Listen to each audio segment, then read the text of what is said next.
Assalamualaikum warahmatullahi wabarakatuh. Perkenalkan, nama saya Lira Maharani. Saya dari kelas 11 Akuntansi 1. Di sini saya akan mempresentasikan materi tentang renang.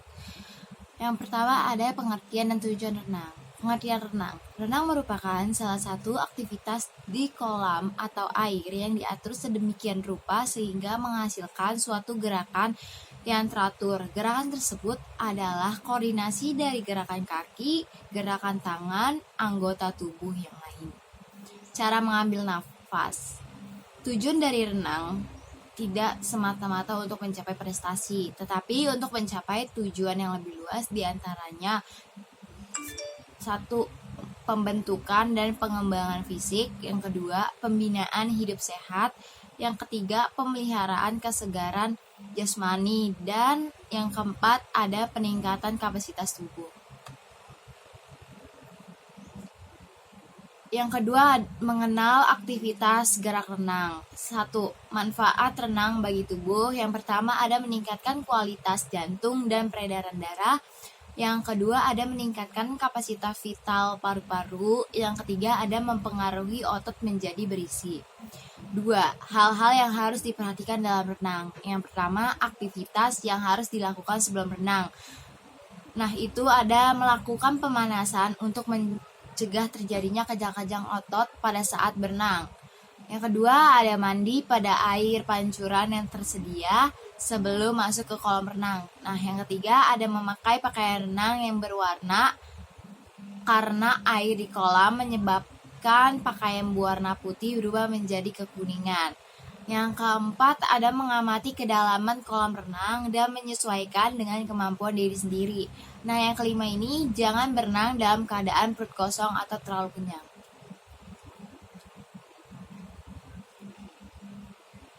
Yang kedua, ada aktivitas yang harus dilakukan sesudah berenang.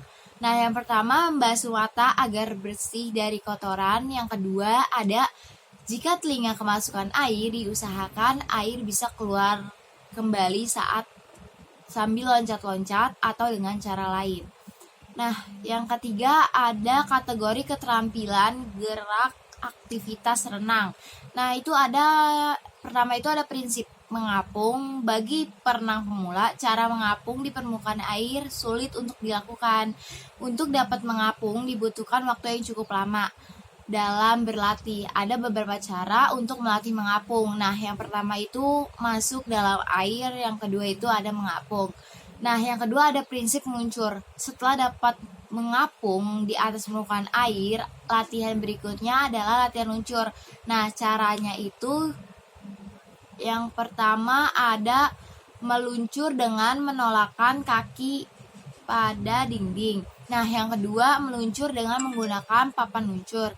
Nah, yang ketiga ada meluncur diawali dengan loncatan. Yang C, ada keterampilan gerak renang gaya bebas. Renang merupakan salah satu aktivitas air yang diatur sedemikian rupa sehingga menghasilkan suatu gerakan yang teratur. Renang terdiri atas 4 gaya, yaitu gaya bebas, gaya dada, gaya punggung, dan gaya kupu-kupu. Nah, keempat gaya tersebut diperlombakan, yaitu pertama ada posisi kaki, yang kedua itu ada gerakan kaki, yang ketiga ada gerakan lengan. Nah, gerakan lengan ini dalam gaya bebas dibagi menjadi 3 tahap. Yang pertama itu ada gerakan menarik, yang kedua ada gerakan mendorong, yang ketiga ada gerakan istirahat. Nah, yang pertama ini ada gerakan menarik atau pull, yang dimana untuk memulai gerakan menarik ini, tangan dimasukkan ke dalam air, dilakukan setelah siku masuk ke dalam air sampai tangan mencapai bidang vertikal. Nah, yang kedua ini ada gerakan mendorong atau push. Nah, dimana gerakan tangan mendorong ini harus dilakukan dengan kuat dan arahnya dari depan ke belakang sampai tangan di bawah dada. Nah, yang ketiga ada gerakan istirahat atau recovery, di mana gerakan tersebut mengangkat sikut dalam air. Setelah gerakan mendorong, gerakan ini dapat dilakukan dengan mengangkat sikut tinggi atau sedang. Nah, yang keempat ada gerakan bernafas renang gaya bebas. Nah, tekniknya ini yang pertama itu palingkan muka ke samping sebagian atau seluruhnya dengan mulut keluar dari permukaan air. Nah, yang kedua, kemudian ambillah udara sebanyak-banyaknya melalui mulut atau hidung yang dikeluarkan nafas secara perlahan-lahan setelah muka masuk ke dalam air. Nah, yang D ini ada keterampilan gerak renang gaya dada. Gaya dada merupakan gaya renang yang paling populer untuk renang rekreasi. Posisi tubuh stabil dan kepala dapat berada di luar air dalam waktu yang lama. Dalam pelajaran berenang, perenang mulai belajar gaya dada atau gaya bebas, di mana ketiga nomor renang resmi yang diatur Federasi Renang Internasional atau FINA. Perenang gaya dada adalah perenang yang paling lambat. Sejarah manusia sudah berenang gaya dada sejak zaman batu, seperti digambarkan pada lukisan di Gua Wadi, Sora, Mesir Barat Daya. Gerakan kaki gaya dada diperkirakan meniru gerakan berenang katak di lukisan dinding yang dibuat oleh Syria dan lukisan relief yang ditemukan di Babilonia. Pada tahun 1696, pengarang Prancis buku The Art of Swimming yang menjelaskan berenang gaya dada yang serupa dengan gaya dada sekarang ini. Salah satunya pembaca adalah Benjamin Franklin. Lomba renang dimulai di Eropa sekitar tahun 1800. Nah, yang ini ada pertolongan pertama kegawat daruratan. Nah, yang pertama ini pentingnya pertolongan pertama pada kecelakaan. Iya dong, pasti pertolongan pertama ini kan dalam suatu kecelakaan itu pasti penting banget ya kan. Nah, penanganan yang tepat dan cepat menentukan keberhasilan penanganan kecelakaan. Sebaliknya, jika penanganan tidak tepat dan lambat, kondisi pasien dapat menjadi semakin parah. Kecelakaan di dalam aktivitas air cukup tinggi, seperti kram saat berenang, sesak napas, ataupun luka karena terbentur dinding kolam. Nah, di sini juga ada tujuan PPPK air. Nah, itu tuh ada 3 tujuannya. Nah, yang pertama ini ada untuk menjelaskan resiko pada kecelakaan di aktivitas air. Nah, yang kedua ini untuk memaparkan cara pertolongan pertama pada kecelakaan aktivitas air. Nah, yang ketiga untuk memberikan informasi resiko kecelakaan di aktivitas air.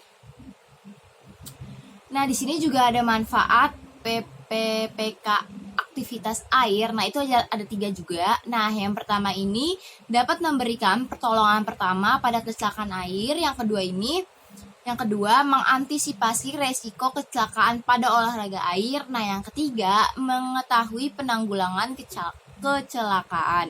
Nah, kedua itu ada peraturan keselamatan di kolam renang. Nah, berikut beberapa hal yang terkaitan keselamatan di kolam renang. Nah, itu ada pertama itu ada alat dan fasilitas. Nah, apa aja sih? Ada sarana prasarana kolam renang yang standar. Terus ada alat bantu keselamatan. Nah, alat bantu keselamatannya ini tuh ada tongkat atau galah, tambang plastik, dan ban yang bertali atau pelampung.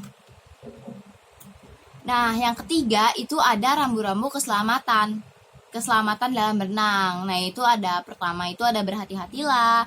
Yang kedua itu perenang pemula harus dijaga oleh orang dewasa yang mempunyai penggunaan alat kesehatan dan prosedur darurat.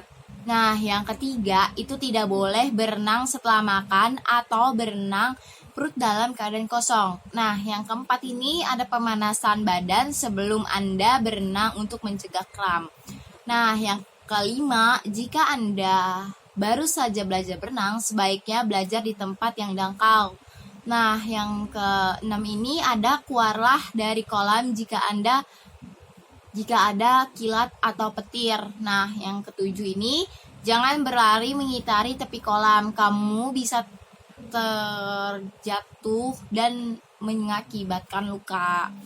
Nah, yang ke-8 ini juga, jika diizinkan menggunakan peralatan, gunakanlah dengan hati-hati. Nah, yang terakhir ini ada, pastikan kolam tempat latihan Anda tersedia alat pengampungan dan peralatan penolongan serta petugas pengawas kolam renang atau lifeguard. Nah, yang kedua itu ada sumber daya manusia. Nah, apa aja sih sumber daya manusianya itu? Nah, yang pertama itu ada lifeguard, yang kedua itu ada tim SAR. Nah, yang ketiga ini tuh lingkungan. Sekian dari saya, apabila ada kekurangan mohon dimaafkan. Wassalamualaikum warahmatullahi wabarakatuh.